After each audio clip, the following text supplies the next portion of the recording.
കഥാവിന്റെ നാമം വാഴ്ത്തപ്പെടുന്നതാകട്ടെ. നമുക്കിതുപോലെ രാത്രിയിലും നമുക്ക്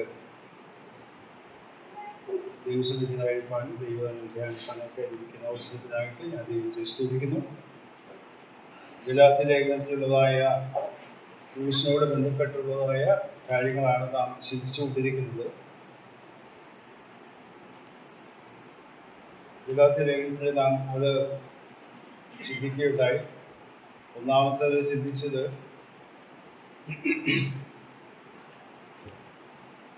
ഒന്നാം അധ്യായത്തിൽ നാം വായിക്കുകയുണ്ടായി. ക്രൂശ് എന്നുള്ള വിഷയത്തിൻ്റെ ആദ്യമായ അവതരണം നാം കാണുകയുണ്ടായി. രണ്ടാമത് നാം ചിന്തിച്ചത് ക്രൂശിൻ്റെ ആ വ്യക്തമായ ബന്ധം എന്താണ് എന്ന്, വ്യക്തിപരമായ അനുഭവം എന്താണെന്ന് രണ്ടാം അധ്യായത്തിൽ ചിന്തിക്കുകയുണ്ടായി. മൂന്നാം അധ്യായത്തിൻ്റെ ആദ്യ ഭാഗത്ത് ക്രൂശിൻ്റെ സന്ദേശം എന്ന് പറയുന്നത് എങ്ങനെയാണ് അവതരിപ്പിക്കപ്പെടേണ്ടത്, എങ്ങനെയാണ് നാം മനസ്സിലാക്കേണ്ടത്, മറ്റുള്ളവരുമായി പങ്കുവയ്ക്കേണ്ടത് എന്നുള്ള കാര്യമാണ് നാം ചിന്തിച്ചത്.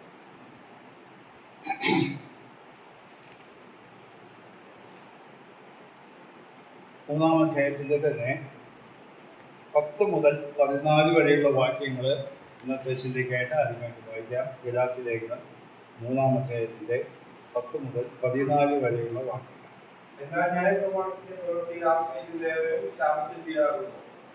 ന്യായപ്രമാണ പുസ്തകത്തിൽ എഴുതിയിരിക്കുന്നതൊക്കെയും ചെയ്യുന്നവണ്ണം അതിൽ നിലനിൽക്കാത്തവൻ എല്ലാം ശ്രമിക്കപ്പെട്ടവൻ എന്ന് എഴുതിയിരിക്കുന്നുവല്ലോ. എന്നാൽ ന്യായപ്രമാണത്തിൽ ആരും ദൈവസന്നിധിയിൽ നീതീകരിക്കപ്പെടുന്നില്ല എന്നത് സ്പഷ്ടം. നീതിമാൻ വിശ്വാസത്താൽ ജീവിക്കും എന്നല്ലോ ഉള്ളത്. ന്യായപ്രമാണത്തിലോ വിശ്വാസമല്ല ആധാരമായിരിക്കുന്നത്, അത് ചെയ്യുന്നവൻ അതിനാൽ ജീവിക്കും എന്നുള്ളല്ലോ. മരത്തിന്മേൽ ശപിക്കപ്പെട്ടവൻ എന്ന് എഴുതിയിരിക്കുന്നതുപോലെ ക്രിസ്തുവിന് വേണ്ടി ശാപമായി തീർന്നു. ന്യായപ്രമാണത്തിന്റെ ശാപത്തിൽ നിന്ന് അവരെ വിലക്കി വാങ്ങി. അബ്രഹാമിന്റെ ക്രിസ്തു ജാതികൾക്ക് നാം ആത്മാവെന്ന വാർത്തത്വ വിഷയം വിശ്വാസത്താൽ കാണുവാൻ തന്നെ. ഈ വേദഭാഗം ഞാൻ കഴിഞ്ഞ ആഴ്ച ഓർമ്മിച്ചതുപോലെ ഗലാത്യ ലേഖനത്തിന്റെ പശ്ചാത്തലം നമ്മുടെ മനസ്സിലുണ്ടായാൽ മാത്രമേ ഇതിന്റെ വിശദീകരണങ്ങൾ നമ്മുടെ മനസ്സിലേക്ക് കടക്കാനായിട്ട് സാധിക്കും. ഗലാത്യ ലേഖനത്തിന്റെ പ്രധാന വിഷയം എന്ന് പറയുന്നത് ക്രൂശിനേക്കാൾ ഉപരിയായി പഴയ നിയമ ആചാരങ്ങളും പ്രത്യേകിച്ച് പരിച്ഛേദനയും ഏറ്റാൽ മാത്രമേ അവന്റെ രക്ഷ വിശ്വാസം പൂർണ്ണമാകുന്നുള്ളൂ എന്ന് ഉള്ള പഠിപ്പിക്കൽ ഉണ്ടായി. അതുകൊണ്ടാണ് പൗലോസിന്റെ 1-ാം അധ്യായത്തിന്റെ 7-ാം വാക്യത്തിൽ പറയുന്നത് അത് വേറൊരു സുവിശേഷം എന്ന നിലയിൽ പൗലോസ് അവിടെ അവതരിപ്പിക്കും. അപ്പോൾ വേറൊരു സുവിശേഷം എന്നല്ല, ക്രിസ്തുവിനെ ക്രൂശിൽ കലക്കി ക്രിസ്തുവിന്റെ സുവിശേഷം അരച്ചു കളവാൻ ഇച്ഛിക്കുന്നു എന്നത്ര. എന്ന് പറഞ്ഞാൽ വേറൊരു സുവിശേഷം ആയിട്ടാണ് പൗലോസ് അത് അവതരിപ്പിക്കുന്നത്. അതായത് ന്യായപ്രമാണം കൂടെ പാലിച്ചാൽ, അല്ലെങ്കിൽ അതിൽ കുറഞ്ഞപക്ഷം പരിച്ഛേദനയും കൂടി ആചരിച്ചാൽ മാത്രമേ വിശ്വാസ ജീവിതത്തിൽ അല്ലെങ്കിൽ രക്ഷ എന്നുള്ളത് പൂർണ്ണമാകുന്നുള്ളൂ എന്ന് യഹൂദ പശ്ചാത്തലത്തിലുള്ളവരെ പഠിപ്പിക്കുകയും ഈ ഗലാത്യ വിശ്വാസികൾക്ക് അതിൻ്റെ ആശയക്കുഴപ്പമുണ്ടാക്കി അതിനെ തിരുത്തുവാനും കൂടെയാണല്ലോ ഈ ലേഖനം എഴുതപ്പെട്ടത്. അതിൻ്റെ പ്രധാന ഭാഗമാണ് നാം ഇന്ന് ചിന്തിക്കാനായിട്ട് പോകുന്നത്. കഴിഞ്ഞ ആഴ്ചയും നമ്മൾ ആ കാര്യങ്ങൾ ചിന്തിക്കുകയുണ്ടായി. അത് മറ്റൊരു മേഖലയാണ്. അത് വ്യക്തിപരമായിട്ട് നാം ക്രൂശിനോട് ക്രൂശിക്കപ്പെട്ടിരിക്കുന്നത് കൊണ്ട് എന്താണ് എന്നുള്ള ആശയമാണ്. ഇതിൻ്റെ അല്പം വിശദീകരണം ഞാൻ തന്നിട്ട് ഈ ഭാഗത്തേക്ക് കിടക്കാം എന്ന് വിചാരിക്കും. യഹൂദൻ പൊതുവെ ധരിച്ചു വെച്ചിട്ടുള്ളത് അവൻ ദൈവത്താൽ തിരഞ്ഞെടുക്കപ്പെട്ട ഒരു ജാതിയാണ്. ദൈവത്തിൻ്റെ ന്യായപ്രമാണം, കൽപ്പനകളും വാഗ്ദത്തങ്ങളും ലഭിച്ച അവരാണ്. അതുകൊണ്ട് അബ്രഹാമിന്റെ ജഡപ്രകാരമുള്ള സന്തതിയായ അവർക്ക് മാത്രമേ അബ്രഹാമിന്റെ അനുഗ്രഹങ്ങൾ ലഭിക്കുവാനായിട്ടുള്ള അവകാശമുണ്ട്. ഞാൻ പറയുന്ന കാര്യം വളരെ ശ്രദ്ധയോടെ കേൾക്കണം. യഹൂദന്മാരുടെ ചിന്താഗതി എങ്ങനെയാണ്? അതുകൊണ്ട് മറ്റുള്ളവരെല്ലാം ഇതുവേ അബ്രഹാമിന്റെ അനുഗ്രഹം എന്ന് പറഞ്ഞാൽ ലഭിക്കണമെങ്കിൽ, ദൈവമക്കളായി തീരണമെങ്കിൽ, വിശ്വാസത്താൽ ദൈവത്തിന്റെ മുമ്പാകെ അംഗീകരിക്കപ്പെടണമെങ്കിൽ അവരൊക്കെ അബ്രഹാമിന് ഉണ്ടായിരുന്ന പിൻഗാമികളായ യഹൂദന്മാരുടെ രീതികളിലേക്ക് കൂടെ വന്നാൽ മാത്രമേ അത് സാധ്യമാകുകയുള്ളൂ എന്നുള്ള പഠിപ്പിക്കുന്നുണ്ടായി. അതിന് പ്രധാനപ്പെട്ട ഒരു തെറ്റായ ചിന്താഗതി അവരുടെ ഉള്ളിൽ വരാനായിട്ടുള്ള കാരണം, അബ്രഹാം പരിച്ഛേദനയേറ്റ ആളാണ്, യേശു കർത്താവും പരിച്ഛേദനയേറ്റ ആളാണ്, ന്യായപ്രമാണം പാലിച്ച് ജീവിച്ച ആളാണ്. അപ്പോൾ ന്യായപ്രമാണത്തെ തെറ്റിദ്ധരിപ്പിച്ച് അല്ലെങ്കിൽ വേണ്ട എന്ന് പറഞ്ഞ് പഠിപ്പിക്കുന്ന പൗലോസിന്റെ ഉപദേശം പൂർണ്ണമായ സുവിശേഷമല്ല, അത് വിശ്വാസത്തിന് ആധാരമല്ല എന്നുള്ള രീതിയിലാണ് അവതരിപ്പിക്കുന്നത്. അതിന്റെ പശ്ചാത്തലം ഞാൻ നിങ്ങളുടെ മുമ്പിൽ ഒന്ന് കേൾപ്പിച്ചു തരാം. അപ്പോസ്തലരുടെ പ്രവൃത്തി 21-ാം അധ്യായത്തിലേക്ക് നമുക്ക് വരാം. നാം വായിച്ച വേദഭാഗത്തേക്ക് വരാനായിട്ടുള്ള അതിന്റെ പശ്ചാത്തലം പറയാൻ വേണ്ടിയാണ്. അതിന്റെ 21-ാം അധ്യായത്തിന്റെ 17 മുതൽ 21 വരെയുള്ള വാക്യങ്ങൾ വായിച്ചാലാണ് അതിന്റെ പശ്ചാത്തലം മനസ്സിലാക്കുക.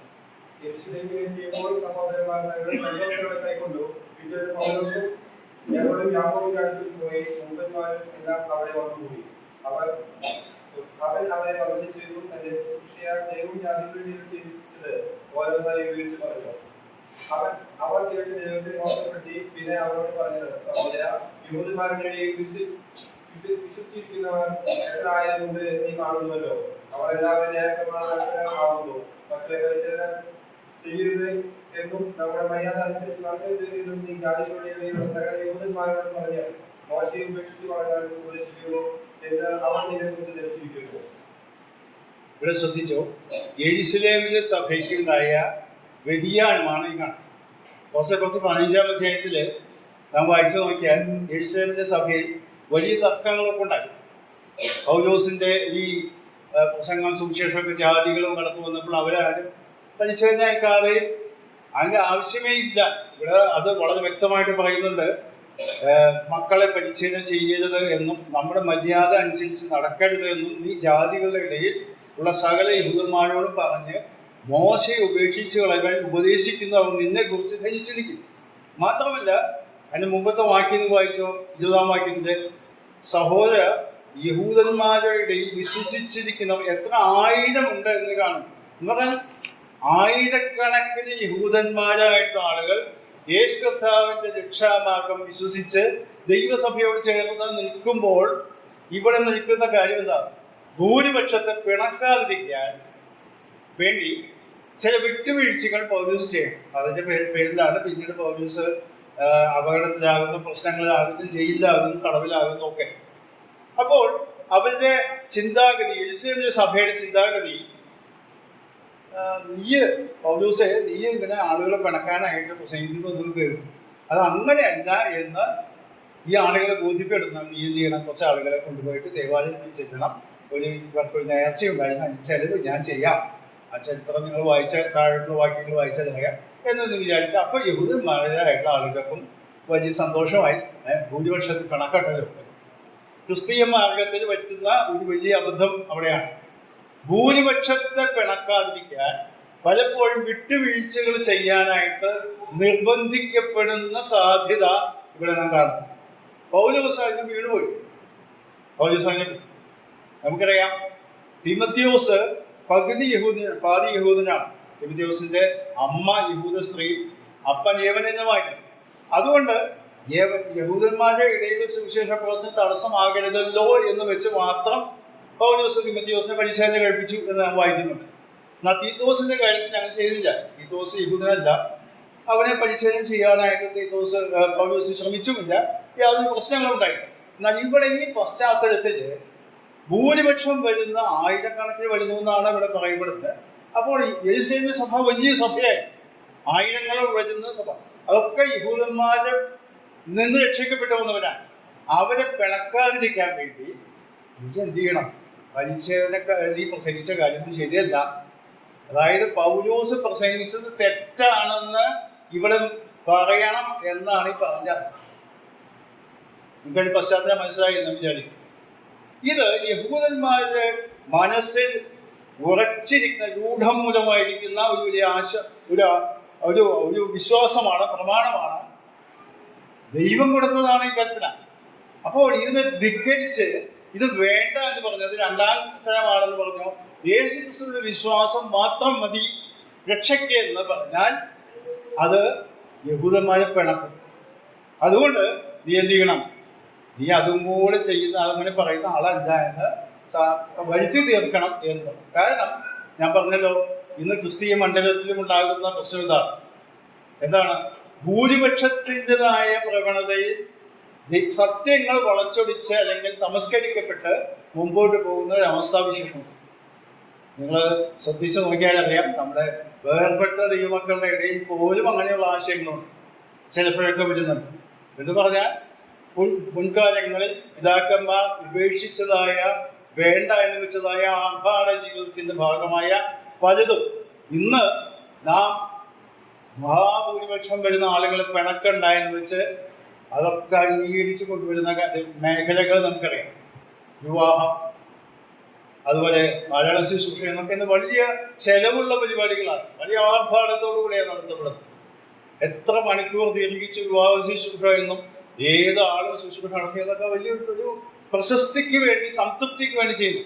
അത് മലയാള ശുശ്രൂഷയോ മണിക്കൂർ കണക്ക് നീണ്ട് ഇങ്ങനെ അനുസ്മരണം പറഞ്ഞ് എല്ലാ ആളുകളും പറഞ്ഞ മണിക്കൂർ 3, 4, 5 മണിക്കൂറൊക്കെ ചിലപ്പോൾ നീണ്ടുപോകും. അപ്പോൾ ആ കുടുംബത്തിൻ്റെ ഒരു അന്തസ്സ് എന്ന് പറഞ്ഞാൽ, ഞങ്ങളുടെ അപ്പൻ മരിച്ചപ്പോൾ അല്ലെങ്കിൽ അമ്മ മരിച്ചപ്പോൾ അല്ലെങ്കിൽ ഞങ്ങളുടെ ഇന്ന ആൾ മരിച്ചപ്പോൾ ഇത്ര മണിക്കൂർ നീണ്ടു നിൽക്കുന്ന ശുശ്രൂഷ നടന്നു എന്നുള്ള ഇത്. അപ്പോൾ ഭൂരിപക്ഷത്തിന്റെ സംതൃപ്തിക്ക് വേണ്ടി ചില പ്രമാണങ്ങളൊക്കെ നമ്മൾ മനഃപൂർവ്വം വെള്ളം ചേർത്ത് പോകും. ഞാൻ ദുഃഖസത്യം പറയട്ടെ, ഈ പല പ്രവണതകളും കേരളത്തിലെ തെക്കൻ ഭാഗങ്ങളിൽ നിന്നാണ് ഇങ്ങോട്ട് കൂടിയത്. തിരുവിതാംകൂർ ഭാഗത്ത്, ഞാൻ വിവാഹം കഴിച്ചിട്ട് തിരുവിതാംകൂറിൽ നിന്നാണ്, തെക്കെന്നാണ്. അത് മറന്നിട്ടില്ല ഞാൻ പറയും. ഞാൻ അവിടെയും പറഞ്ഞിട്ടുണ്ട് ഈ കാര്യങ്ങൾ. അപ്പോൾ അവിടെയുള്ള പ്രഗത്ഭരായ ആളുകളൊക്കെ അതിനെ കണ്ണടച്ച് വെച്ചു. അങ്ങനെയാണ് പലതും വന്നത്. ഇവിടെ നമ്മുടെ ഈ ആശയത്തിലേക്ക് കടന്നില്ല. യഹൂദന്മാരുടെ ഇടയിൽ ഒരു ധാരണ ഉണ്ടായിട്ടുണ്ട്.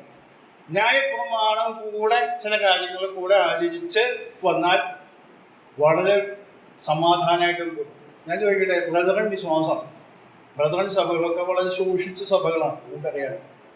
ഞങ്ങളവിടെ 10-50 പേരുണ്ട് പറഞ്ഞാൽ അതൊന്നും ഒരു വലിയ സഖ്യമൊന്നുമില്ല. കാരണം നെല്ലിക്കുന്ന കത്തോലിക്ക പള്ളി പോകുന്ന ആയിരക്കണക്കിന് ആളുകളായി താഴ്ത്തിരും ചെയ്യുമ്പോൾ നമ്മുടെ സഭയെന്ന് വളരെ പരിചയപ്പെടാവുന്നത്.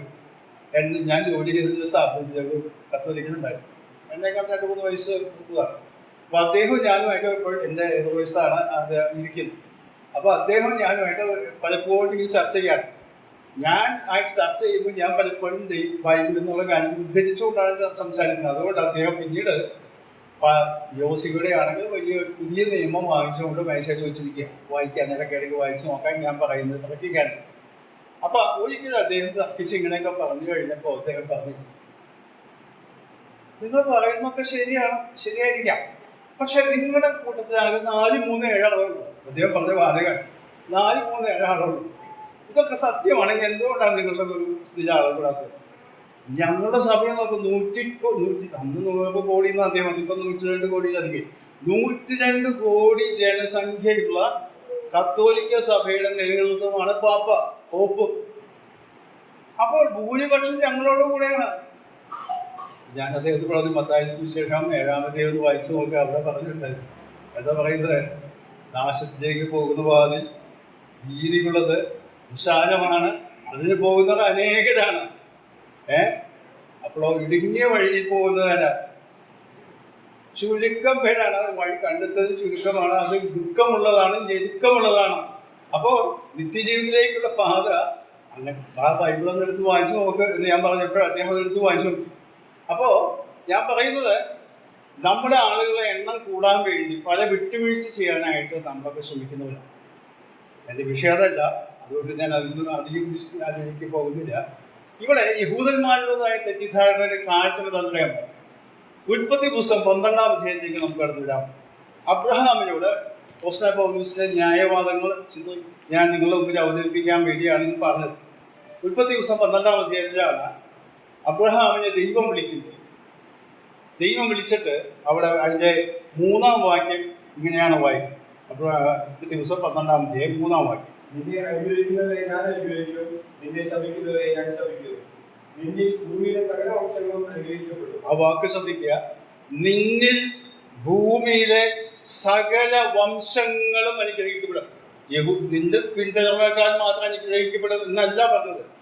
അബ്രഹാമിന് കൊടുത്ത ആദ്യത്തെ വാഗ്ദത്തം ഇതാണ്: നിന്നിൽ ഭൂമിയിലെ സകല വംശങ്ങളും അല്ലെങ്കിൽ ജാതികളും മനുഷ്യവർഗം മുഴുവൻ അനുഗ്രഹിക്കപ്പെടും. ഈ വാഗ്ദത്തം കൊടുത്തത് എപ്പോഴാണ്? അബ്രഹാമിനെ വിളിച്ച് 75 വയസ്സുള്ള സമയത്താണ് ഈ വിളിക്കുന്നത്. ആ സമയത്ത് കൊടുത്ത വാഗ്ദത്തമാണത്. ആ വാഗ്ദത്തം അബ്രഹാമിന്റെ സന്താന പരമ്പരകളിൽ കൂടെ നിന്നിൽ എന്ന് പറഞ്ഞാൽ നിന്റെ സന്താന പരമ്പരയിൽ നിന്നിലൂടെ ഭൂമിയിൽ സകല വംശങ്ങളും അനുഗ്രഹിക്കപ്പെടും. അഥവാ യഹൂദൻ മനസ്സിലായിട്ടുണ്ട് ഇത് ആരെ കുറിച്ച്? മശിഹയെ കുറിച്ചാണ്. മശിഹ എന്നാൽ ക്രിസ്തു, അഭിഷിക്തൻ. ദൈവത്തിന്റെ അഭിഷിക്തൻ ജനിക്കാൻ പോകുന്നത് അബ്രഹാമിന്റെ കുലത്തിലാണ്. ആ അതിൽ കൂടെയാണ് ഈ ലോകം ജനം അനുഗ്രഹിക്കാൻ അനുഗ്രഹിക്കപ്പെടാൻ പോകുന്നു. അപ്പൊ യഹൂദന് വിരോധമില്ല. യേശു ക്രിസ്തുവിലൂടെയാണ് രക്ഷ എന്ന് പറഞ്ഞാൽ വിശ്വസിക്കാൻ യാതൊരു ബുദ്ധിമുട്ടുമില്ല. എന്നാൽ നാം 15-ാം അധ്യായത്തിലേക്ക് വരാം. 15-ാം അധ്യായത്തിന്റെ 5-ാം വാക്യം വായിക്കും. പിന്നെ അവൻ അവനെ പുറത്തു കൊണ്ടുചെന്നു, നീ ആകാശത്തേക്ക് നോക്കുക, നക്ഷത്രങ്ങളെ എണ്ണുവാൻ കഴിയുമെങ്കിൽ എണ്ണുക എന്ന് കൽപ്പിച്ചു. നിന്റെ സന്തതി ഇങ്ങനെയാകും എന്ന് അവരോട് കൽപ്പിച്ചു. 5-ാം വാക്യം 6-ാം വാക്യം കൊണ്ട് വായിച്ചു. അവൻ യഹോവയിൽ വിശ്വസിച്ചു, അവന് നീതിയായി പ്രവർത്തിച്ചു. ഇവിടെ 5-6 വാക്യങ്ങൾ ശ്രദ്ധിച്ച് വായിച്ചു നോക്കിയാൽ അവന് മക്കളില്ലാത്ത സമയത്താണ് പറയുന്നത്. എന്ത് പറയുന്നു? ഈ ആകാശത്തേക്ക് നോക്ക്, ആ നക്ഷത്രങ്ങൾ പോയതിൻ്റെ മക്കളായി തീരും. ഇവിടെ ശ്രദ്ധിക്കുക, അവൻ യഹോവയിൽ വിശ്വസിച്ചു, അത് അവനെ നീതിയായി കണക്കിട്ടു. അപ്പോൾ നാം മനസ്സിലാക്കണം, അബ്രഹാം എപ്പോഴാണ് നീതീകരിക്കപ്പെട്ടത്? ഈ 15-ാം അധ്യായത്തിൽ തന്നെയാണ്. അപ്പോൾ ഒന്നാമത് അവന് വാഗ്ദത്തം കൊടുത്തത് ഉൽപ്പത്തി പുസ്തകം 12-ാം അധ്യായത്തിലാണ്. ഉൽപ്പത്തി പുസ്തകം 15-ാം അധ്യായത്തിലാണ് അബ്രഹാം വിശ്വസിച്ചതിന്റെ അടിസ്ഥാനത്തിൽ ദൈവഭാഗ്യം നീതീകരിക്കപ്പെടുക എന്ന യഹൂദന്മാരുടെ പ്രയോഗം എന്ന് പറയുന്നത് ദൈവത്തിന്റെ മുമ്പാകെ അംഗീകരിക്കപ്പെട്ടവനായി തീർന്നു. ഈ വാക്യം നാം ഒന്ന് വായിക്കണമെങ്കിൽ 106-ാം സങ്കീർത്തനത്തിന്റെ 31-ാമത്തെ വാക്യം കൂടി ചേർത്ത് വായിക്കണം. അപ്പോഴാണ് യഹൂദന്റെ ആ ഭാഷാ പ്രയോഗത്തിന്റെ അർത്ഥം മനസ്സിലാക്കുന്നത്. അതിന്റെ 30-31 വാക്യം 106-ാം സങ്കീർത്തനം. അപ്പോൾ ശിക്ഷ നടത്തി വാദം നിർത്തലാക്കുകയും ചെയ്തു. അത് എന്നേക്കും തലമുറയായി അവന് നീതിയായി എണ്ണിയിരിക്കുന്നു. അവിടെ ശ്രദ്ധിക്കുക. അപ്പൊ അതിന്റെ അർത്ഥം അത് പീനഹാസിന്റെ കാര്യം പഴയ നിയമ ചരിത്രത്തിൽ ഉണ്ടായ സംഭവമാണ്. പീനഹാസ് എന്ന് പറഞ്ഞാൽ അഹരോന്റെ പുത്രന്മാരിൽ ഒരാളായിട്ടുള്ള ആളാണ്. അവിടെ ഒരു അസന്മാർഗമായ നടപ്പുകാരനായ ഒരു സംഭവം വന്നപ്പോൾ പീനഹാസ് എഴുന്നേറ്റു. അത് പഴയ നിയമത്തിലുള്ളതാണ്. ഞാൻ ഭാഗം എടുത്താൽ വിശദീകരിക്കാൻ നമ്മുടെ വിഷയം നീണ്ടുപോകും. കുന്തമെടുത്തുകൊണ്ട് പോയി അത് കുത്തി കൊന്നു കളഞ്ഞപ്പോൾ ബാധ നിന്നു എന്നൊക്കെയാണ് നമ്മൾ. അപ്പൊ അവിടെ ശ്രദ്ധിക്കുക, അതവന് നീതിയായി എണ്ണി എന്ന് പറഞ്ഞതിന്റെ അർത്ഥം അവൻ ചെയ്ത കാര്യം ദൈവം മുമ്പാകെ അംഗീകരിക്കപ്പെട്ടതാണെന്ന് ദൈവം സർട്ടിഫൈ ചെയ്തു. അതല്ല, അപ്പോ യഹൂദന്റെ മുമ്പിൽ നീതീകരിക്കപ്പെട്ടു. നീതി അബ്രഹാം നീതിയായി കണക്കിട്ടു എന്ന് പറഞ്ഞാൽ അതിനർത്ഥം ദൈവം അവന്റെ ആ നിലപാടിനെ അംഗീകരിച്ച് ദൈവം അവന്റെ പഴയ സ്വഭാവത്തിൽ നിന്നുള്ള വ്യത്യാസം സ്വീകരിച്ചു. നമ്മുടെ ഭാഷയിൽ പറഞ്ഞാൽ അവൻ രക്ഷയുടെ അനുഭവം ഉള്ളവനായി തീർന്നു എന്ന് തന്നെയാണ് മനസ്സിലാക്കുന്നത്. അപ്പോൾ നീതീകരിക്കപ്പെടുക എന്ന് പറഞ്ഞാൽ പുതിയ നിയമ ഭാഷയിൽ രക്ഷിക്കപ്പെടുമ്പോൾ നീതീകരിക്കപ്പെടുന്ന കുറ്റമില്ലാത്തവനായി ദൈവഭാഗം അംഗീകരിക്കപ്പെടുന്നതാണ് പുതിയ നിയമ അതിന്റെ വ്യാഖ്യാനം. എന്നാൽ ഇവിടെ അതിന്റെ അർത്ഥം വരുന്നത് ദൈവഭാഗ്യെ അംഗീകരിക്കപ്പെട്ടവനായി തീർന്നു. പിന്നെ ഇതിന്റെ 17-ാം അധ്യായത്തിലേക്ക് കടന്നു വരാം. അവിടെ അബ്രഹാമിനെ പരിച്ഛേദന എന്നുള്ളത് വിഷയം ആദ്യമായിട്ട് പറയുന്ന സംഭവമാണ്. 17-ാം അധ്യായത്തിന്റെ അതിന്റെ ആദ്യ ഭാഗം ഒന്ന് വായിച്ച് ഞാൻ വിടാൻ പോകുകയാണ്. അതിന്റെ 24 മുതൽ 27 വരെയുള്ള വാക്യം. അബ്രഹാം പരിച്ഛേദനയേറ്റപ്പോൾ അവന് 99 വയസ്സായിരുന്നു. അവന്റെ മകനായ ഇസ്മായേൽ പരിച്ഛേദനയേറ്റപ്പോൾ അവന് 13 വയസ്സായിരുന്നു. അബ്രഹാമും അവന്റെ മകനായ ഇസ്മായേലും ഒരേ ദിവസത്തിൽ പരിച്ഛേദനയേറ്റു. വീട്ടിൽ ജനിച്ച ദാസന്മാരും അന്യരോട് അവൻ വിലക്ക് വാങ്ങിയവരുമായി അവന്റെ വീട്ടിലുള്ള എല്ലാവരും അവരോട് കൂടെ പരിച്ഛേദനയേറ്റു. അപ്പോൾ അബ്രഹാം പരിച്ഛേദന ഏറ്റപ്പോൾ അബ്രഹാമിന് 99 വയസ്സായിരുന്നു. അബ്രഹാമിന് അപ്പോൾ ഒരു മകനുണ്ട് ഇസ്മായിൽ, 13 വയസ്സുണ്ട്. അപ്പോൾ അബ്രഹാമും അബ്രഹാമിന്റെ മകനും വീട്ടിലുള്ള എല്ലാവരും ആണൊക്കെ പരിച്ഛേദനയേറ്റത് അബ്രഹാമിന് 99 വയസ്സുള്ളപ്പോഴാണ്. എന്നാൽ അതിനു മുൻപേ തന്നെ 15-ാം അധ്യായത്തിൽ നാം വായിച്ചത് അവന് ദൈവം പറഞ്ഞത് വിശ്വസിച്ചപ്പോൾ അവന് അത് നീതിയായി കണക്കിട്ടു. എന്ന് പറഞ്ഞാൽ ദൈവത്തിന്റെ നീതി കണക്കിട്ടത് വിശ്വാസത്തിന്റെ അടിസ്ഥാനത്തിലാണ്, അല്ലാതെ പരിച്ഛേദനയേറ്റതിന്റെ അടിസ്ഥാനത്തിലല്ല. പരിച്ഛേദനയേറ്റത് പിന്നീടാണ്. അപ്പോൾ ന്യായമായ സംശയം ഉണ്ടാകും, പിന്നെ എന്തിനാ പരിച്ഛേദന ദൈവം ഈ യഹൂദന്മാർക്ക് കൊടുത്തത്? അത് നാം മനസ്സിലാക്കും. യഹൂദന്മാർക്ക് പരിച്ഛേദന എന്ന ആ കർമ്മം കൊടുത്തതിന്റെ ഉദ്ദേശം ദേശീയമായിട്ട് ഇസ്രായേൽ ജനം മറ്റ് ജാതികളിൽ നിന്ന് വ്യത്യസ്തരായിട്ട് നിൽക്കണമെന്നും വിഗ്രഹങ്ങളെ സേവിക്കാത്തവരായിട്ടും ദൈവിക പദ്ധതികൾ നടത്തപ്പെടേണ്ടതായ ഒരു ജാതി എന്ന നിലയിൽ ദൈവത്തിന്റെ പ്രവൃത്തികൾ മറ്റുള്ളവരെ കാണിക്കുവാനായിട്ട് ദൈവം തെരഞ്ഞെടുത്തവരാണെന്നുള്ളതിന്റെ തെളിവായിട്ടാണ് ഈ പരിച്ഛേദന ഇസ്രായേൽ ജനത്തിന് നൽകിയത്. ഞാൻ പറഞ്ഞ ആശയം മനസ്സിലായെന്ന് വിചാരിക്കുന്നു. ദൈവം പരിച്ഛേദന ഇസ്രായേൽ ജനത്തിന് കൊടുത്തതിന്റെ ഉദ്ദേശം മറ്റ് ജാതികളിൽ നിന്ന് വ്യത്യസ്തരായിട്ട് ദൈവത്തിന്റെ ജനമായി നിൽക്കണമെന്നും ഈ ദൈവത്തിന്റെ ജനത്തിലൂടെ ദൈവത്തിന്റെ പദ്ധതികൾ നിർവഹിക്കപ്പെടും. എന്താ ദൈവത്തിന്റെ പദ്ധതി? അബ്രഹാമിനോട് പറഞ്ഞ വാഗ്ദത്തം എന്താ? നിന്നിലൂടെ എല്ലാവരും അംഗീകരിക്കപ്പെടും, നിന്നിലൂടെ എല്ലാവരും അംഗീകരിക്കപ്പെടും എന്ന് പറഞ്ഞാൽ അബ്രഹാമിന്റെ ജഡപ്രകാരമുള്ള സന്തതിയായ ഇസ്രായേൽ ജാതിയിലൂടെയാണ് മശിഹ ജനിക്കാൻ പോകുന്നത്. നമുക്ക് മത്തായി സുവിശേഷം ആരംഭിക്കുമ്പോൾ നമുക്ക് എങ്ങനെ ആരംഭിക്കുന്ന വംശാവലികളുണ്ട്? അബ്രഹാമിന്റെ പുത്രനായ ദാവീദിന്റെ പുത്രനായ യേശു ക്രിസ്തുവിന്റെ വംശാവലി. അപ്പൊ അബ്രഹാമിന് മുമ്പ് ആളുകൾ ജീവിച്ചിരുന്നില്ലേ? അബ്രഹാമിന് മുമ്പ് ആളുകളൊക്കെ ജീവിച്ചിരുന്നു. എന്നാൽ മശിഹായുടെ വംശാവലി ആരംഭിക്കുന്നത് അബ്രഹാമിൽ നിന്നാണ്. പിന്നീട് ദാവീദിനോട് 2ാം ഉടമ്പടി ഉറപ്പിക്കുന്നുണ്ട്, ആവർത്തിച്ച് ഉറപ്പിക്കുന്നുണ്ട്. അങ്ങനെയാണ് അബ്രഹാമിന്റെ മകനായ ദാവീദിന്റെ മകനായ യേശു ക്രിസ്തുവിന്റെ വംശാവലി എന്ന് പറയും. അപ്പോൾ അബ്രഹാമിന്റെ വംശാവലിയിൽ നിന്നാണ് മശിഹ ജനിക്കാൻ പോകുന്നത്. അങ്ങനെ ആ മശിഹയിലൂടെയാണ് ഭൂമിയിലെ സകല വംശങ്ങളും അനുഗ്രഹിക്കും. അപ്പൊ ദൈവിക പദ്ധതി എന്ന് പറഞ്ഞത് എന്തായാലും അറിയാമോ? ദൈവം വെളിപ്പെടുത്തിയത് ഇസ്രായേൽ ജാതിയിലൂടെ ദൈവികമായ പദ്ധതി നടപ്പിലാക്കി ഈ ഇസ്രായേൽ ജാതിയുടെ ദൈവത്തിന്റെ മഹത്വം കണ്ട് മറ്റ് ജാതികളും ഈ ദൈവത്തെ വിശ്വസിക്കാൻ ഇടയാകും. മനസ്സിലായോ? എന്തുകൊണ്ടാണ് പരിച്ഛേദന കൊടുത്തത്? വേർപെടലിനമായിരിക്കണം, ദൈവത്തിന്റെ പദ്ധതികൾ നടപ്പിലാക്കാനുള്ള തെരഞ്ഞെടുക്കപ്പെട്ട ജാതിയായിരിക്കണം. അത് അബ്രഹാമിന്റെ സന്തതിക്ക് കൂടെ വേണം. അതിലൂടെ മശിഹ വരും. മശിഹയിലൂടെയാണ് ലോകത്തിലെ എല്ലാ ജാതികളും അനുഗ്രഹിക്കപ്പെടാൻ പോകുന്നത്, ദൈവത്തോട് അംഗീകരിക്കപ്പെടാൻ പോകുന്നത്, രക്ഷിക്കപ്പെടാൻ, നമ്മുടെ ഭാഷയിൽ പറഞ്ഞാൽ രക്ഷിക്കപ്പെടാൻ പോകുന്നത്.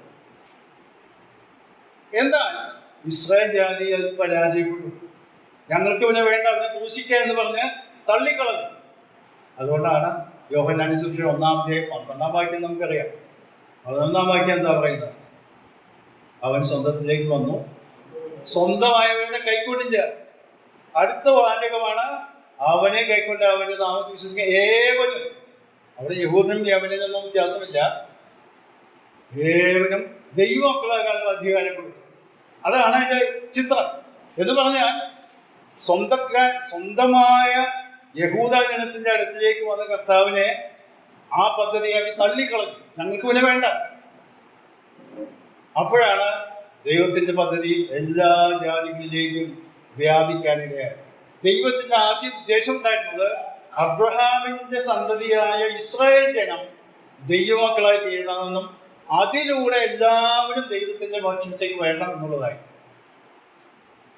ഞാൻ ചോദിക്കട്ടെ, കർത്താവ് ഭൂമിയിലായ സമയത്ത് പറയുണ്ടായി, ഒരു കനാന്യ സ്ത്രീ വന്ന സംഭവമൊക്കെ നമുക്ക് അറിയാൻ ഞാൻ എടുത്ത് വായിക്കുന്നില്ല. കനാന്യ സ്ത്രീ വന്ന എൻ്റെ കൊച്ചുമകള് സുഖമില്ലാതെ കിടക്കുകയാണ്, സഹായിക്കണം എന്ന്. ഇപ്പോൾ കർത്താവ് എന്താ പറഞ്ഞത്?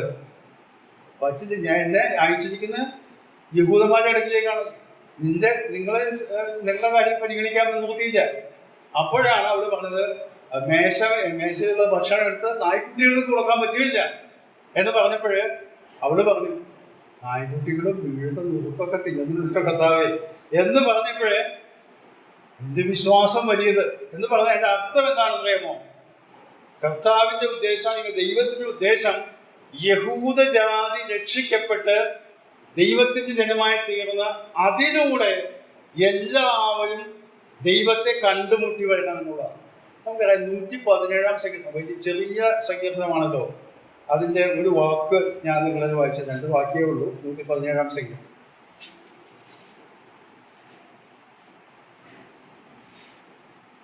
ജാതികളുമായുള്ളവരെ യഹോവയെ സ്തുതിപ്പിൻ, സകല വംശങ്ങളുമായുള്ളവരെ അവനെ പുകഴ്ത്തുവിൻ. നമ്മളുള്ള അവന്റെ ദയ എന്തായിരിക്കുന്നു, യഹോവയുടെ വിശ്വസ്തതായും എന്നേക്കുമുള്ളത് യഹോവയെ സ്തുതിപ്പിൻ. അത് ഒന്നാമത്തെ വാക്യം ഇങ്ങനെയാണ്: സകല ജാതികളുമായുള്ളവരെ യഹോവയെ സ്തുതിപ്പിൻ, സകല വംശങ്ങളുമായുള്ളവരെ അവനെ പുകഴ്ത്തുവിൻ എന്ന് പറഞ്ഞതിന്റെ അർത്ഥം എന്താ? ഈ ഭൂമികളെ എല്ലാവരും ഇസ്രായേൽ ജനത്തിന്റെ കാര്യം മാത്രമല്ല അവിടെ പറയുന്നത്. ഇവരൊക്കെ ദൈവത്തെ സേവിക്കുവാൻ ആവശ്യമുള്ളവരാണ്, ദൈവം അത് ഉദ്ദേശിച്ചതാണ്. എന്നാൽ ഇസ്രായേൽ ജനം അതിൽ പരാജയപ്പെട്ടു. അപ്പോഴ് ഇപ്പോൾ നാം വായിച്ച വേദഭാഗത്തേക്ക് ഗലാത്യ ലേഖനത്തിൽ മടങ്ങി വരാം. ഇപ്പോൾ നമുക്ക് ഏകദേശം ആ യഹൂദന്റേതായ ചിന്താഗതി ഇന്നതാണെന്ന് മനസ്സിലായി കാണും, ചിന്തയിൽ വന്നു കാണുന്നു. അപ്പോൾ ന്യായപ്രമാണം പാലിച്ച് ജീവിച്ചാൽ ദൈവം ഭാഗം അംഗീകരിക്കപ്പെടും എന്നും പരിച്ഛേദന ഏറ്റാലാണ് ദൈവത്തിന് പൂർണ്ണ തൃപ്തി വരുള്ളൂ എന്നുള്ളതും അപ്പോസ്തലൻ പൗലോസ് ഇവിടെ പറയുന്നത് അത് തെറ്റായ ധാരണയാണ്. അബ്രഹാം ദൈവത്തെ വിശ്വസിച്ചത് നീതിയായിട്ട് അംഗീകരിക്കപ്പെടുന്നത് പരിച്ഛേദന ഏൽക്കുന്നതിന് മുൻപാണ്. റോമാലേഖനം 4-ാം അധ്യായത്തിലെ കാര്യം 9-10 വാക്യങ്ങൾ വായിച്ചാൽ അത് സ്ഥാപിക്കുന്നതായിട്ട് കാണാൻ സാധിക്കും.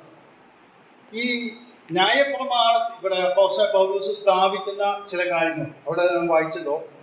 ഗലാത്യ 3-ാം അധ്യായത്തിന്റെ 10-ാം വാക്യം 9-ാം വാക്യം ഇങ്ങനെയാണ്: അങ്ങനെ വിശ്വാസിയായ അബ്രഹാമിനോട് കൂടെ അനുഗ്രഹിക്കപ്പെടുന്നു. ഇതാണ് പഴയ നിയമത്തിലുള്ളതായ ആശയം. ഇനി എന്നാൽ ന്യായപ്രമാണത്തിൽ ആശ്രയിക്കുന്ന ഏവരും ശാപത്തിന് കീഴാകുന്നു. ന്യായപ്രമാണ പുസ്തകത്തിൽ എഴുതിയിരിക്കുന്നതൊക്കെ ചെയ്യുവാൻ തക്കവണ്ണം അതിൽ നിലനിൽക്കാത്തവൻ എല്ലാം ശപിക്കപ്പെട്ടവൻ എന്ന് എഴുതിയിരിക്കുന്നുവല്ലോ. അങ്ങനെ എഴുതിയിട്ടുണ്ട്. ആവർത്തന പുസ്തകം 27-ാം അധ്യായത്തിൽ 26-ാം വാക്യം നമുക്ക് വായിക്കാം. ആവർത്തന പുസ്തകം 27-ാം അധ്യായത്തിൽ 26-ാം.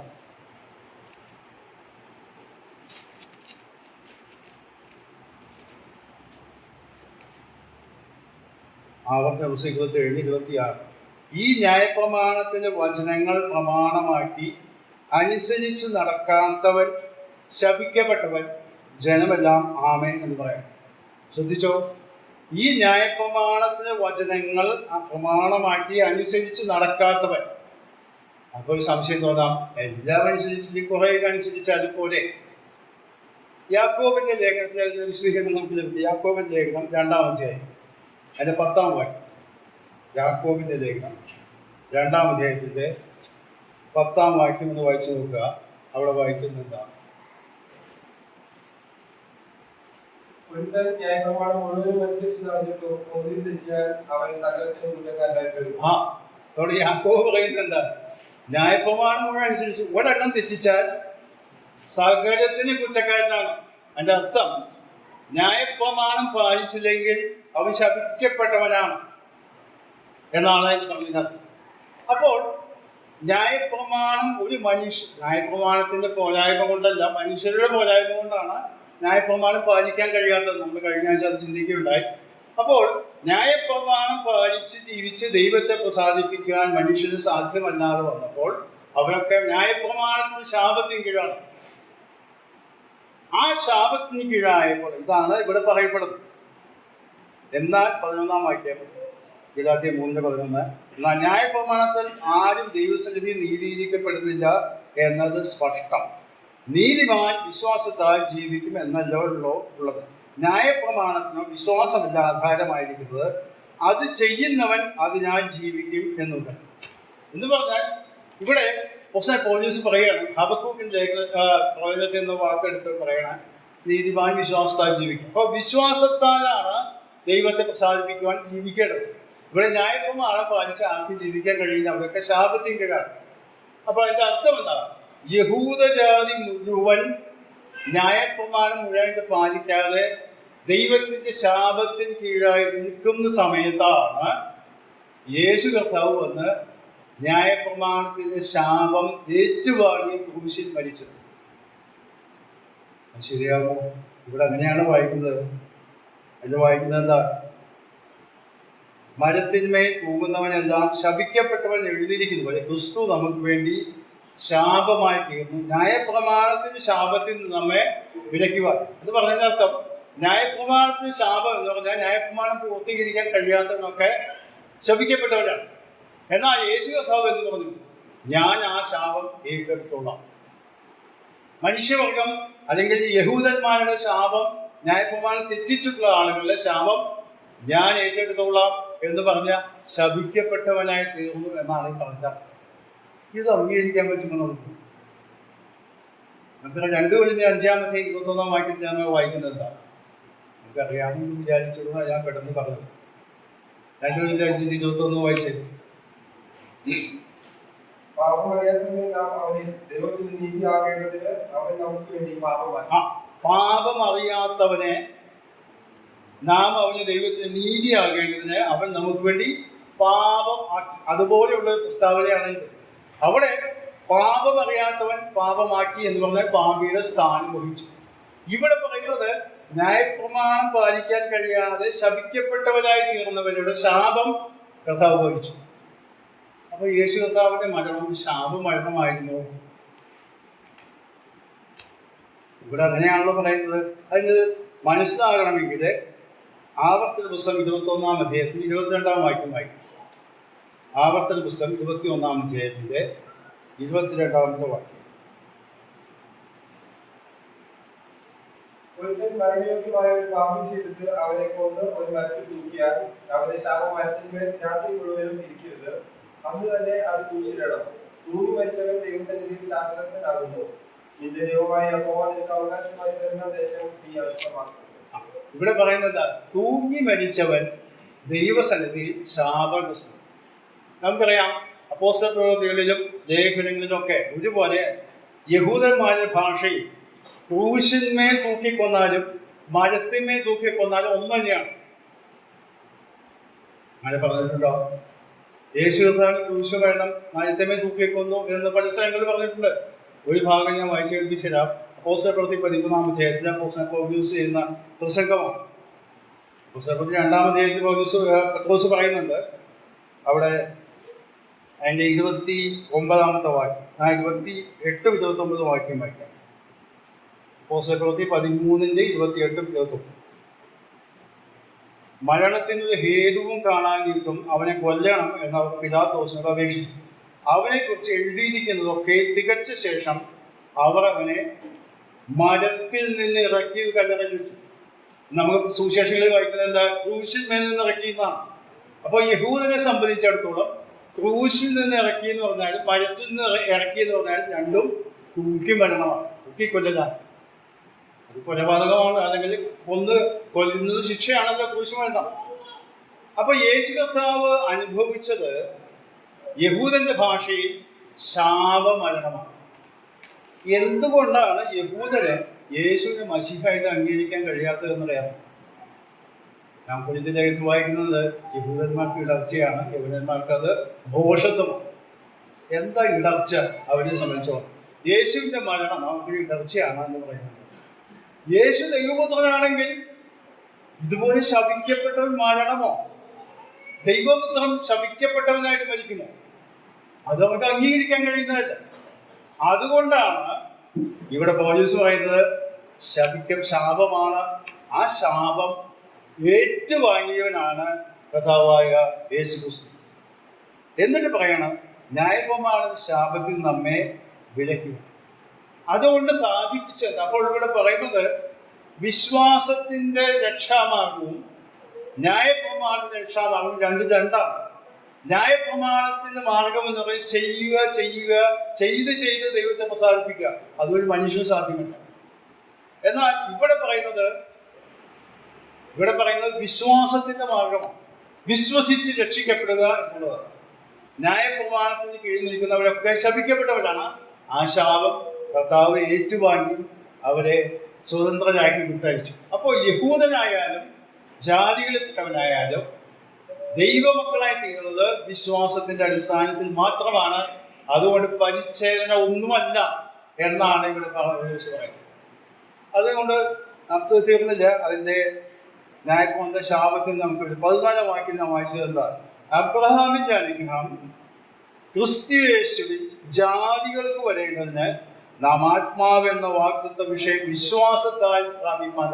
ഇപ്പോൾ 2 കാര്യങ്ങളാണ് ഇവിടെ പറയുന്നത്. ഒന്ന്, അബ്രഹാമിന്റെ അനുഗ്രഹം, അതാ ഇതിലൂടെ സകല ജാതികളും അനുഗ്രഹിക്കപ്പെടും, അത് വിശ്വാസത്താലാണ്. രണ്ടാമത് ഒരു കാര്യം കൂടെ അവിടെ പറയുന്നത് ആത്മാവെന്ന വാഗ്ദത്ത വിഷയം. അപ്പോൾ വിശ്വസിച്ച ദൈവമക്കളായി തീർന്നപ്പോൾ അബ്രഹാമിന്റെ അനുഗ്രഹം നമുക്ക് ലഭിച്ചു. മാത്രമല്ല പരിശുദ്ധാത്മാവും നമുക്ക് ലഭിച്ചതാണ് പൗലോസ് ഇവിടെ സ്ഥാപിക്കുന്നത്.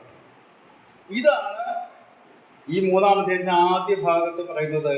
3-ാം വാക്യത്തിൽ നാം വായിക്കുന്നു, ആത്മാവ് കൊണ്ട് ആരംഭിച്ചിട്ട് ഇപ്പോൾ ജഡം കൊണ്ടോ സമാപിക്കും എന്ന് പറഞ്ഞാൽ രക്ഷിക്കപ്പെട്ടപ്പോൾ ദൈവത്തിന്റെ പരിശുദ്ധാത്മാവ് നമുക്ക് ലഭിച്ചു. പഴയ നിയമ ഭക്തന്മാരുടെയും പുതിയ നിയമ വിശ്വാസികളുടെയും അടിസ്ഥാനപരമായ വ്യത്യാസം എന്ന് പറയുന്നത്, പഴയ നിയമ ഭക്തന്മാരിൽ ചിലർക്ക് മാത്രമേ പരിശുദ്ധാത്മാവിന്റെ വാസം ഉണ്ടായിരുന്നുള്ളൂ, പ്രത്യേകമായി തിരഞ്ഞെടുക്കപ്പെട്ടവർ. എന്നാൽ പുതിയ നിയമത്തിലേക്ക് വരുമ്പോൾ രക്ഷിക്കപ്പെടുന്ന എല്ലാവരും, ചെറിയവനായാലും വലിയവനായാലും ഏത് രീതിയിലുള്ള യഹൂദനായാലും യഹൂദനല്ലാത്തവനായാലും എല്ലാവരെയും ദൈവത്തിന്റെ പരിശുദ്ധാത്മാവിനാൽ മുദ്രയിട്ടിരിക്കുന്നു, അഭിഷേകം ചെയ്യപ്പെട്ടിരിക്കുന്നു. അതുകൊണ്ട് അബ്രഹാമിന്റെ അനുഗ്രഹം വിശ്വാസത്താൽ നമുക്ക് ലഭിച്ചു. അങ്ങനെ അബ്രഹാമിന്റെ മക്കളാണ് നാം. അബ്രഹാം നമ്മുടെ പിതാവായി തീർന്നു എന്നാണ് പൗലോസ് സ്ഥാനം. അപ്പോൾ യേശുക്രിസ്തുവിന്റെ ശാപം വഹിച്ചു എന്ന് പറഞ്ഞാൽ ക്രൂശ് മരണം ന്യായപ്രമാണത്തിന്റെ ശാപമാണ് വഹിച്ചത്. ന്യായപ്രമാണത്തിന്റെ ശാപം എന്ന് ന്യായപ്രമാണത്തിന്റെ പോരായ്മ കൊണ്ടല്ല, ന്യായപ്രമാണം പാലിക്കാത്തത് കൊണ്ട് മനുഷ്യർ യഹൂദന്മാരുടെ മേലുണ്ടായിരുന്ന ദൈവത്തിന്റെ ശാപം ഏറ്റുവാങ്ങി യഹൂദനെ സ്വതന്ത്രനാക്കി വിട്ടായിരുന്നു. ജാതികൾക്കോ ആ കാര്യം യഹൂദനത് പാലിച്ച് ചെയ്യാൻ കഴിയാത്തപ്പോൾ ജാതികളൊക്കെ കാര്യമുണ്ടോ? അതാണ് പൗലോസ് ഇവിടെ ചോദിക്കുന്നത്. പരിച്ഛേദനയോ മറ്റ് കർമ്മങ്ങളോ ഒന്നും ആവശ്യമില്ല. ഞാൻ ചോദിക്കട്ടെ, ഈ കാര്യം പറയുമ്പോഴേ നമുക്കിപ്പോൾ എന്താ ഒരു പ്രസക്തി? നമ്മളാരും യഹൂദന്മാരല്ല, നമ്മളെല്ലാം ജാതികളാണ്. ഇന്നത്തെ പാരമ്പര്യ മതങ്ങൾ, സഭകൾ, ഞാൻ നേരത്തെ പറഞ്ഞതുപോലെ കത്തോലിക്ക സഭ ഉൾപ്പെടെ വലിയ സമൂഹങ്ങളൊക്കെ പഠിപ്പിക്കുന്നത് നേർച്ച കാഴ്ച വേണം, നോയമ്പ് നോക്കണം, പല കാര്യങ്ങൾ ചെയ്തിട്ട് വേണം ദൈവത്തിന് പ്രീതി ലഭിക്കാൻ. നാം പഠിപ്പിക്കുന്നത് എന്താ? വിശ്വാസത്താൽ സൗജന്യമായി കൃപയാൽ രക്ഷിക്കപ്പെടുന്നു. പാപബോധം ഉണ്ടാകുമ്പോൾ, ദൈവത്തിന്റെ ആത്മാവ് പ്രവർത്തിക്കുമ്പോൾ, രക്ഷകനെ സ്വീകരിക്കുമ്പോൾ വിശ്വാസത്താൽ നാം ഒന്നും ചെയ്യുന്നില്ല. ദൈവം നൽകിയ രക്ഷാമാർഗം സ്വീകരിച്ച് ദൈവമക്കളായിത്തീരും. അതിന് യാതൊരു പ്രവൃത്തികളും രക്ഷിക്കപ്പെട്ടവർ നല്ല സൽപ്രവൃത്തികൾ ചെയ്യണമെന്ന് വേദപുസ്തകം പഠിപ്പിക്കുന്നുണ്ട്. അത് ചെയ്യും. അത് രക്ഷിക്കപ്പെടാൻ വേണ്ടിയല്ല, രക്ഷിക്കപ്പെട്ടവരായതുകൊണ്ട്. അതുകൊണ്ട് ഇതാണ് പൗലോസ് പഠിപ്പിക്കുന്ന ആശയം. ഇതോട് ചേർത്ത് ഞാൻ ഒന്ന് കാര്യങ്ങൾ പറഞ്ഞിട്ട് മുമ്പോട്ട് പോട്ടെ. ഇത് നാം മനസ്സിലാക്കുമ്പോഴാണ് ഇന്ന് കാലത്ത് ഞാൻ നേരത്തെ പറഞ്ഞതുപോലെ നമ്മുടെ ഇടയിലുള്ളതായ പല ചിന്താഗതികളും, ഒരു വ്യക്തി ആത്മീയനാണെന്നും വിശ്വാസിയാണെന്നും തിരിച്ചറിയാനായിട്ട് പല കാര്യങ്ങളും, ഇന്ന കാര്യങ്ങളൊക്കെ ചെയ്യുന്നവനാണോ, ഇന്ന കാര്യങ്ങളൊക്കെ ഏർപ്പെടുന്നവനാണോ, ഇന്ന രീതിയിലൊക്കെയുള്ള കാര്യങ്ങളൊക്കെ ചെയ്ത് മുമ്പോട്ട് പോകുന്നവനാണോ, അങ്ങനെയാണെങ്കിൽ അവനെ അംഗീകരിക്കാം. അങ്ങനെയല്ല വേദപുസ്തകം പഠിപ്പിക്കും. സൗജന്യമായി കൃപയാൽ രക്ഷിക്കപ്പെടാം. അവർക്ക് ദൈവത്തിന്റെ ആത്മാവ് വസിക്കുന്നു. എന്നാൽ ഇന്ന് വ്യതിയാനങ്ങൾ വന്നുകൊണ്ടിരിക്കുന്നു എന്നുള്ളത് നാം മനസ്സിലാക്കും. ഇത് ഇപ്പോൾ ഉണ്ടായതല്ല, നൂറ്റാണ്ടുകളായി തുടങ്ങിയതാണ്. അത് ഇപ്പോൾ നമ്മൾ അതിൽ നിന്നൊക്കെ വേർപെട്ട് വന്നവരാണ്. ഞാൻ ചോദിക്കട്ടെ, നമ്മുടെ സഭകളിലൊക്കെ ഇത്ര ആളുകൾ കുറവാണല്ലോ. ആഭരണ ധാരണം ഒരു പ്രശ്നമല്ല, എല്ലാവർക്കും ആഭരണം ധരിക്കാം. അതുപോലെ അല്പസ്വല്പം ഉത്സവങ്ങളും ആഘോഷങ്ങളും, ഞാൻ കഴിഞ്ഞ ദിവസം പറഞ്ഞ പോലെ ചില പെരുന്നാളുകളും ഉത്സവങ്ങളൊക്കെ ഉണ്ടാകും, ചില ആഘോഷങ്ങളൊക്കെ ഉണ്ടാകുന്ന ഇതിന്റെ ആളുകൾ ഇഷ്ടം പോലെ വന്നുള്ളൂ. നമ്മുടെ സഭകളിൽ ഇത്രയും കുറഞ്ഞ സംഖ്യകളൊന്നുമല്ല. നോക്കുമ്പോൾ എന്താ, മറ്റുള്ളവരെ പോലെ യാതൊരു വ്യത്യാസവുമില്ല. ഇത് ക്രൈസ്തവ നമ്മുടെ സുവിശേഷ ഗീത സഭകളിൽ പലതും അങ്ങനെയൊക്കെയാണല്ലോ. അതുപോലെ പല കാര്യങ്ങളൊക്കെ ചെയ്യാനായിട്ട് നാം അനുവദിക്കാമെങ്കിൽ നമ്മൾക്കൊക്കെ ആളുകൾ കൂടും. അപ്പോ വേദപുസ്തകം പഠിക്കുന്ന പ്രമാണങ്ങൾക്കൊക്കെ വെള്ളം ചേർത്ത് മുമ്പോട്ട് പോകാനായിട്ട് നിർബന്ധിതരായി തീരും എന്നതാണ്. ഒരു കാര്യം കൂടെ ഈ ഭാഗത്ത് ചിന്തിച്ച് മുമ്പോട്ട് പോകണം. അടുത്ത പോയിന്റിലേക്ക് ഞാൻ കിടക്കുകയാണ്. ക്രൂശും, ഇപ്പൊ നാം പറഞ്ഞ ക്രൂശും അതിന്റെ പകരക്കാരനായ ശാപവാഹിയുമായ കർത്താവിനെയാണ് ഇവിടെ അവതരിപ്പിക്കുന്നത്. 5-ാം അധ്യായത്തിൽ 5-ാം അധ്യായത്തിന്റെ 11-ാം വാക്യം നമുക്ക് വായിക്കാം. സഹോദരന്മാരെ, ഇപ്പോഴും പരിശീലനം പ്രസംഗിക്കുന്നത് എന്ന് വരികിൽ ഇനിയും കൂടുതൽ സഹിക്കുന്നത് എന്ത്? അങ്ങനെയെങ്കിൽ ക്രിസ്തുവിന്റെ ഇടർച്ച നീങ്ങിപ്പോയല്ലോ.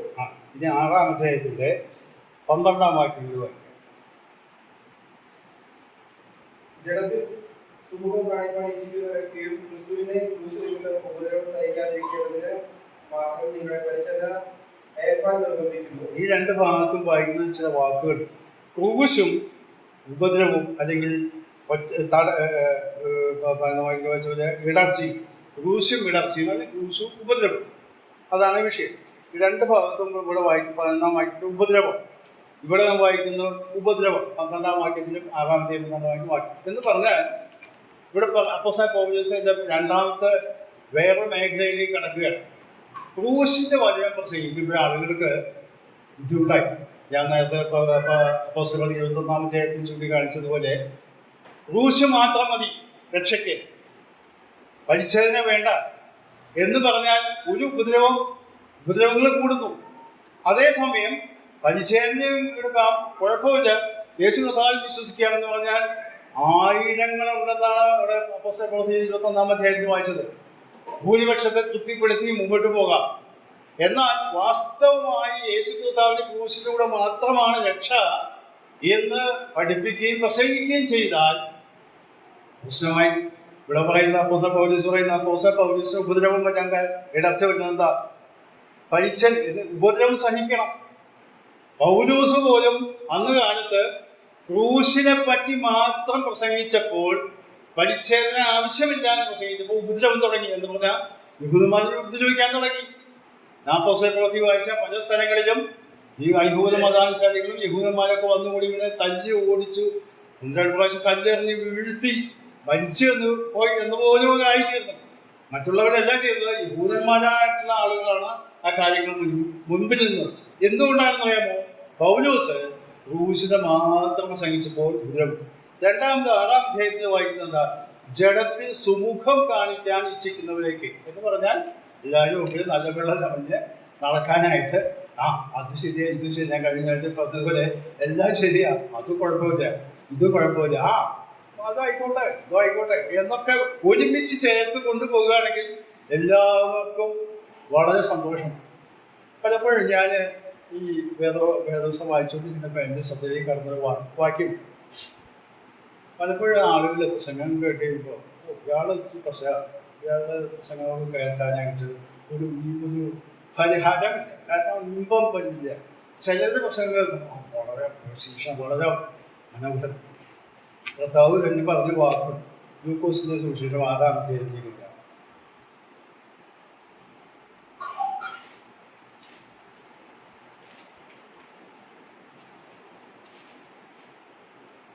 ലൂക്കോസ് 6-ാം അധ്യായം അതിന്റെ 26-ാമത്തെ വാക്യം.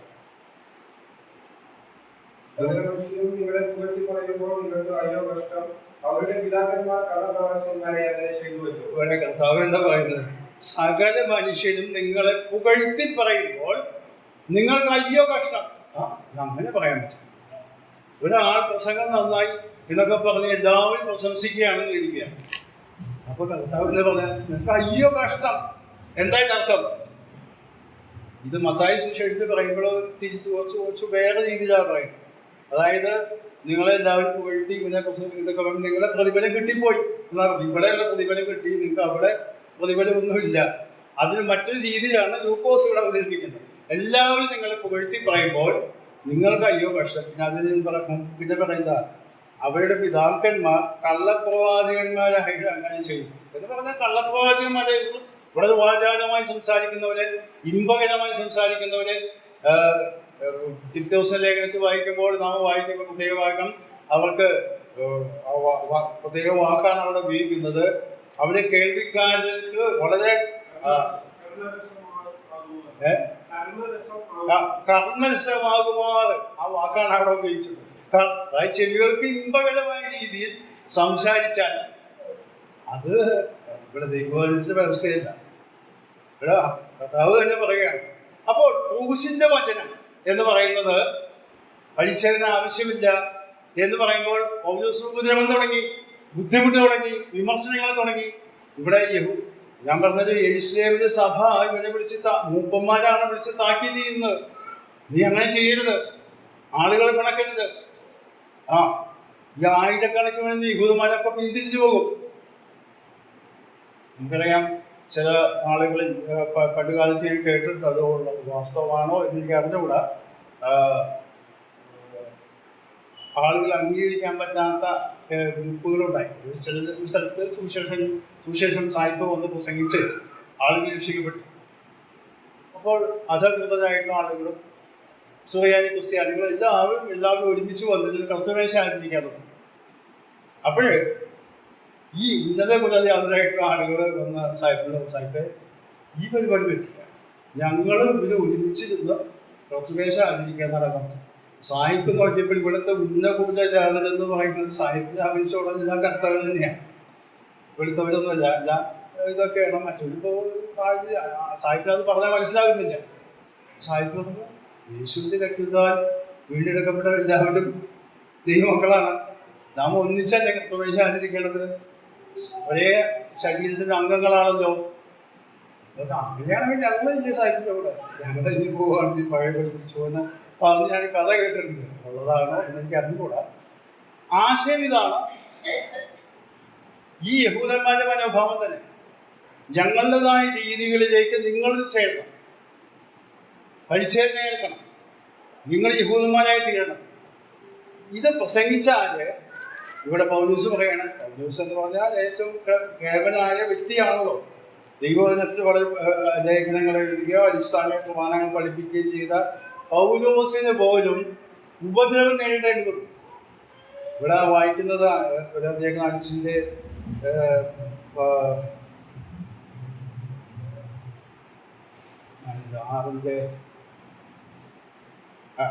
6 സുമുഖം കാണിക്കുകയും ചെയ്തു. ക്രിസ്തുവിന്റെ ക്രൂശം എന്ന ഉപദ്രവം സഹിക്കേണ്ടതിന് മാത്രം നിങ്ങളെ പരിച്ഛേദന ഏൽപ്പാൻ നിർബന്ധിക്കുന്നു.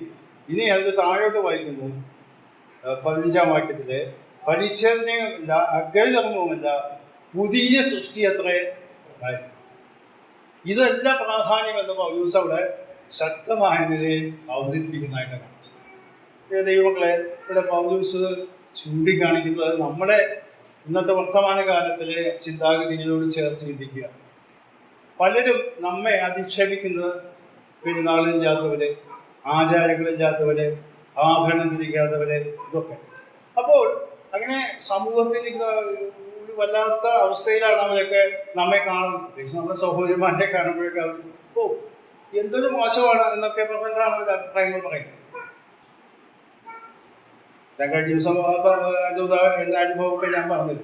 അപ്പോൾ നാം മനസ്സിലാക്കേണ്ടത്, വിട്ടുവീഴ്ചകൾ ചെയ്യാനും പൊതുസമൂഹത്തോട് ഇഴുകിച്ചേരാനും ഭൂരിപക്ഷ അഭിപ്രായത്തിനും വില കൊടുക്കാനായിട്ടല്ല നമ്മെ ദൈവം വിളിച്ചു വേർതിരിച്ചുള്ളത്.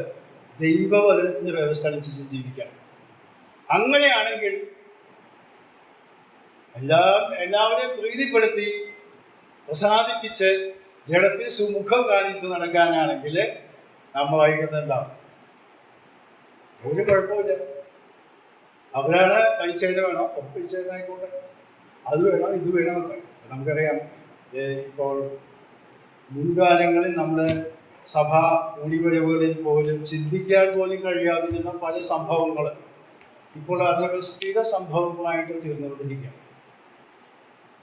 അത് പറയാനായിട്ട് പലർക്കും ധൈര്യപ്പെടാത്തതെന്ന് വെച്ചാൽ അവരുടെ കുടുംബാംഗങ്ങൾ കൂടെ ഉൾപ്പെട്ടിട്ടുള്ളതാണ് വിഷയങ്ങളൊക്കെ ആയതുകൊണ്ട് ധൈര്യപൂർവ്വം പറയാനായിട്ട് അവർക്ക് കഴിവില്ലാതെ പോകും. സന്മാർഗീയമായ ജീവിതശൈലിയുള്ളവരും സുവിശേഷ പ്രവർത്തനങ്ങൾ നടത്തുന്നു, നേതൃത്വത്തിൽ ഇരിക്കുന്നു, അതുപോലെ പല പല കാര്യങ്ങൾ ചെയ്യുന്നു. അതുപോലെ എങ്ങനെയെങ്കിലും പണം ഉണ്ടാക്കി വലിയവരാകാൻ അംഗീകാരം കിട്ടാൻ ശ്രമിക്കുമ്പോൾ നമുക്കറിയാം ചില വർഷങ്ങളായിട്ടും നമ്മുടെ ഇടയിൽ വന്നിട്ടുള്ള വ്യതിയാനം. ഏത് രീതിയിലായി പണം ഉണ്ടെങ്കിൽ അവൻ സമൂഹത്തിൽ അംഗീകാരമുള്ള സഭയിലുണ്ട്, അങ്ങനെ തന്നെ സ്ഥാനമാനങ്ങളൊക്കെ. അപ്പോൾ ആ പണത്തിന്റെ ആ സ്വാധീനം, എങ്ങനെ പണം ഉണ്ടായാലും കുഴപ്പമില്ല, ഉണ്ടാക്കിയാലും കുഴപ്പമില്ല, ന്യായമായ മാർഗത്തിലാണോ അന്യായമായ മാർഗത്തിലാണോ, കള്ളത്തരങ്ങൾ ചെയ്തിട്ടാണോ, നിയമം തെറ്റിച്ചിട്ടാണോ, ഇതൊന്നും പ്രശ്നമല്ല. പണമുണ്ടോ അവർക്ക് സാർ, ഞാൻ പലപ്പോഴും ചിന്തിക്കാറുണ്ട്.